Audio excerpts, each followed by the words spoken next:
meninos, bom dia, tudo bem com vocês? Hoje é sexta-feira e vamos realizar mais um trabalho avaliativo da nossa disciplina de ciências. E a tia está aqui hoje para ajudar vocês a realizar esse trabalho com apenas uma pequena revisão que vai fazer toda a diferença. Mas qualquer dúvida, vocês têm como fonte de pesquisa o livro em casa, ok? Nós vamos fazer a revisão dos últimos conteúdos estudados, tanto no mês de julho como no mês de agosto. Os temas foram: os animais precisam se alimentar, o predador e a presa, o corpo humano e as células. Vamos iniciar com os animais precisam se alimentar. Sabemos que todo ser vivo, ele precisa de uma alimentação para poder sobreviver. E nós, animais, não somos diferentes. Só que, por existir várias espécies de animais, também essas espécies estão classificadas de acordo com a sua alimentação. Quais são essas classificações? Eu tenho carnívoros, herbívoros, onívoros e destritívoros. Essas são as classificações da alimentação do animal. Os animais carnívoros são aqueles que se alimentam apenas da carne, só da carne. Como exemplo, o leão, o tigre, a onça, o jacaré são exemplos de animais carnívoros. Os herbívoros são aqueles animais que se alimentam de parte dos vegetais. E esses animais, eles podem ser caracterizados também com outras classificações, como por exemplo, os animais folívoros são aqueles animais que se alimentam apenas da folha. Já os animais nectarívoros são aqueles animais que se alimentam apenas do néctar da flor. E os animais frugívoros são aqueles animais que se alimentam apenas do fruto. Então, esses animais são classificados como herbívoros, pois se alimentam da parte do vegetal. Já os animais onívoros, eles se alimentam tanto da carne como do vegetal. Eles são onívoros. Exemplo, nós, a espécie humana, somos exemplos de animais onívoros, onde nos alimentamos tanto da carne como do vegetal. Já os animais detritívoros são aqueles que se alimentam de matéria morta, como por exemplo, o urubu. O urubu é um exemplo de animal que se alimentam apenas quando a matéria já está morta, né? O animal. Sendo assim, de acordo com essa classificação da alimentação, os animais estão presentes na cadeia alimentar. O que é a cadeia alimentar? É o ciclo da matéria em que o ser vivo precisa se alimentar para poder sobreviver. E a cadeia alimentar, ela está classificada em 3 componentes. Quais são esses componentes? O produtor, o consumidor e o decompositor. O produtor são aqueles que produzem o seu próprio alimento. São conhecidos também como seres autótrofos, pois produzem o seu próprio alimento. Quem é que produz o seu próprio alimento? As plantas. Além das plantas, também tem alguns tipos de fungos e bactérias que produzem o seu próprio alimento através do processo da fotossíntese. Já o consumidor são os animais, ok? Todo e qualquer tipo de animal é um consumidor. Ele consome o alimento, ele vai atrás, ele vai em busca do seu alimento. E os decompositores são aqueles que se alimentam da matéria morta, que ele vai decompor aquela matéria para beneficiar o solo, tornando ele um solo fértil, porque a gente já estudou em ciências no tema solo, que o solo rico é aquele solo rico em nutrientes que é formado através de humus, que é restos de cocô de animal ou restos de animais e vegetais, ok? Então, assim estão classificados os componentes de uma cadeia alimentar. Eu vou escrever aqui um exemplo de uma cadeia alimentar só para vocês relembrarem. Aqui eu tenho a planta, coelho, leão e em seguida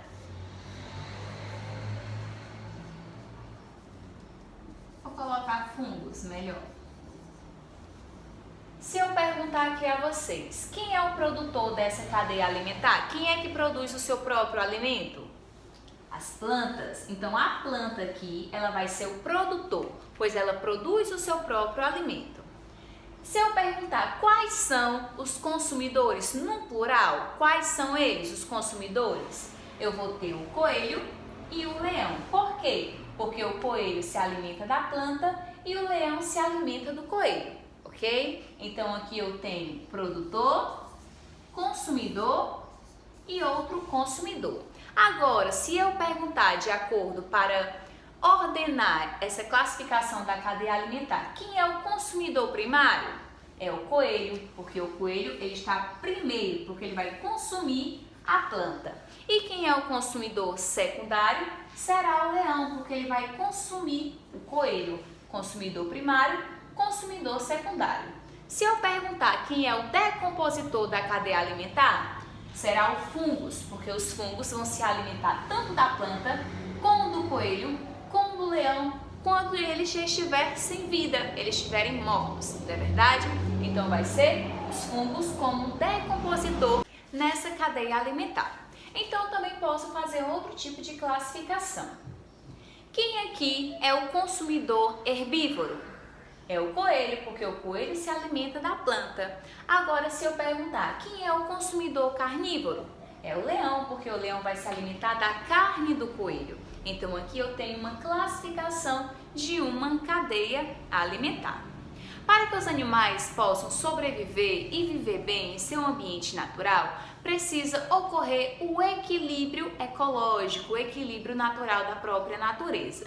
Só que com algumas ações humanas está acontecendo o desequilíbrio. Acontece a caça, o desmatamento, a queimada, a pesca e acaba acontecendo que os animais estão diminuindo a sua espécie, fazendo assim o desequilíbrio da natureza.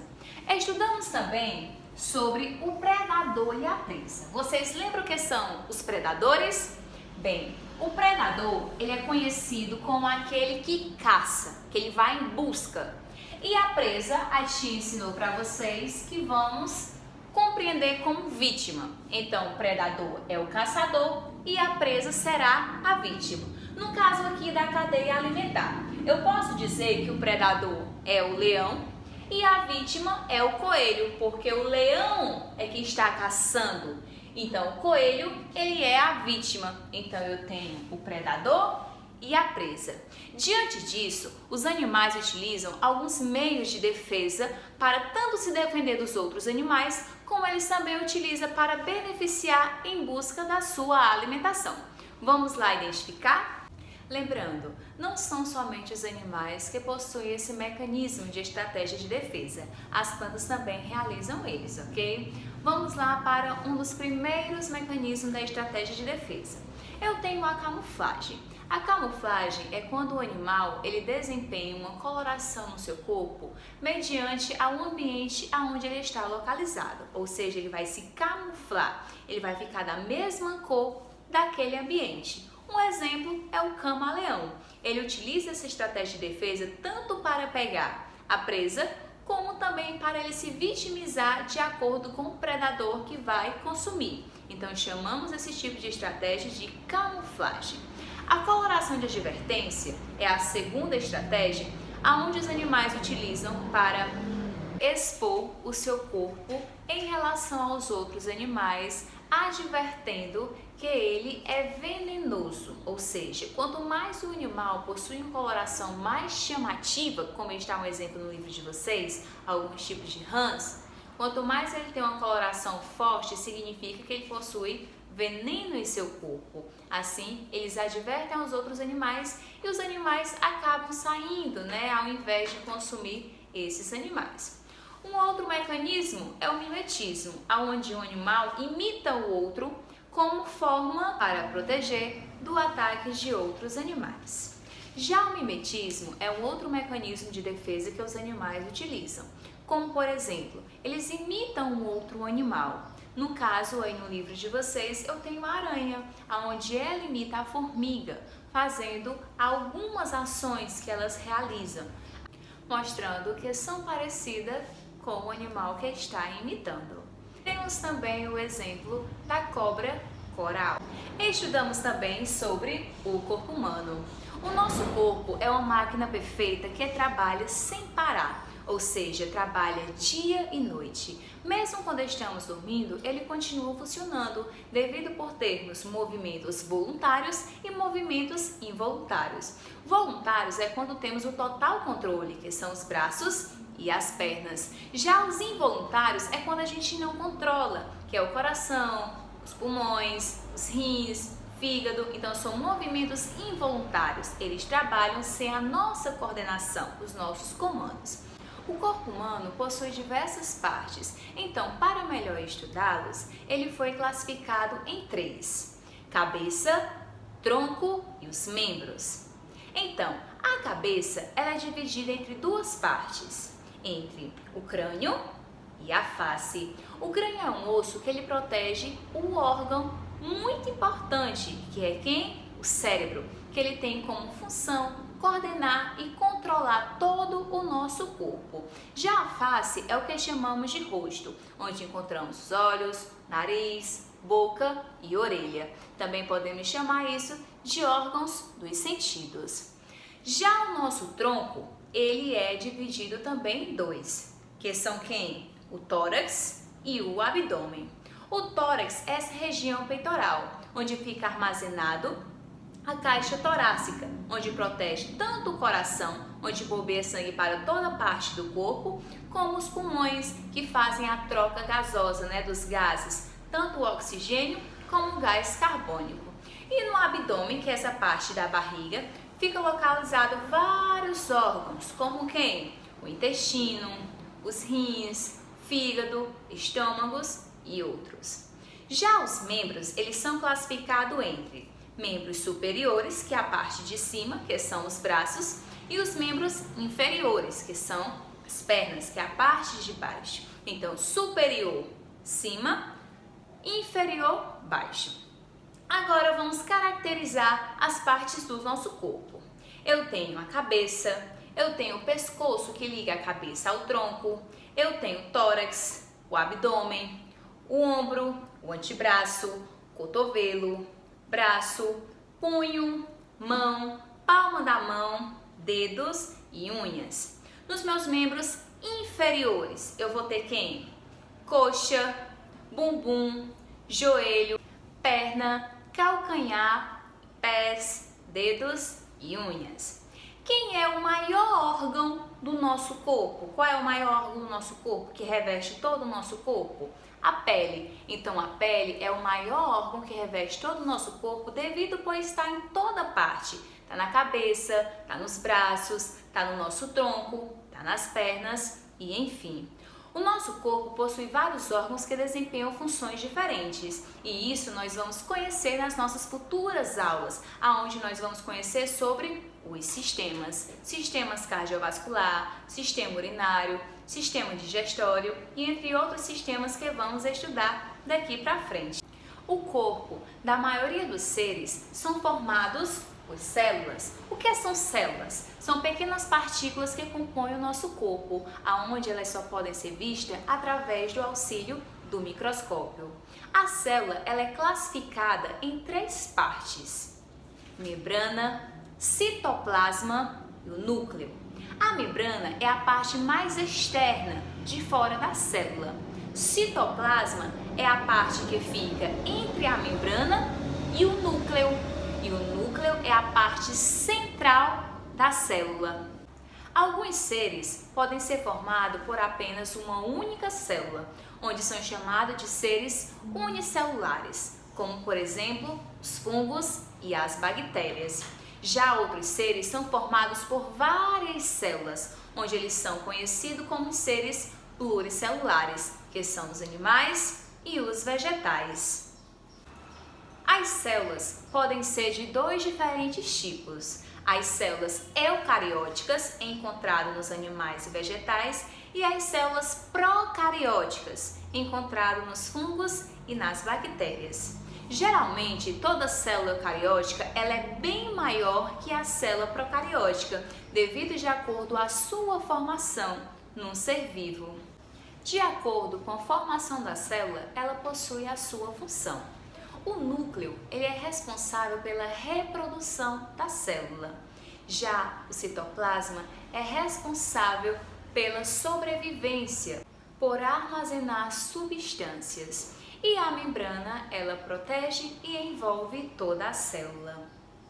No núcleo da célula podemos encontrar o DNA, onde ele é responsável por dar característica ao indivíduo de acordo com a sua formação hereditária. É ele que vai dar origem à cor dos olhos, à cor do cabelo, a melanina, que podemos chamar assim também, a cor da pele, a estrutura física do corpo do ser, aonde ele vai dar continuidade da característica para a formação de um indivíduo de acordo com a hereditariedade, com a família. 50% carrega o DNA do pai e 50% carrega o DNA da mãe. Estudamos também alguns tipos de células que carregamos no nosso corpo. Quais são essas células? Glóbulos brancos, glóbulos vermelhos e células nervosas. Essas foram algumas células que a gente viu e estudou que temos no nosso corpo humano. Então, essa foi a nossa aula, foi uma pequena revisão desses assuntos que estudamos durante o mês de julho e o mês de agosto. Espero que a tia tenha ajudado vocês a poder contribuir para realizar esse trabalho avaliativo aí em casa. Qualquer dúvida, vocês têm o livro como fonte de pesquisa, ok? Então, um beijo e até a próxima aula. Boa sorte, alunos!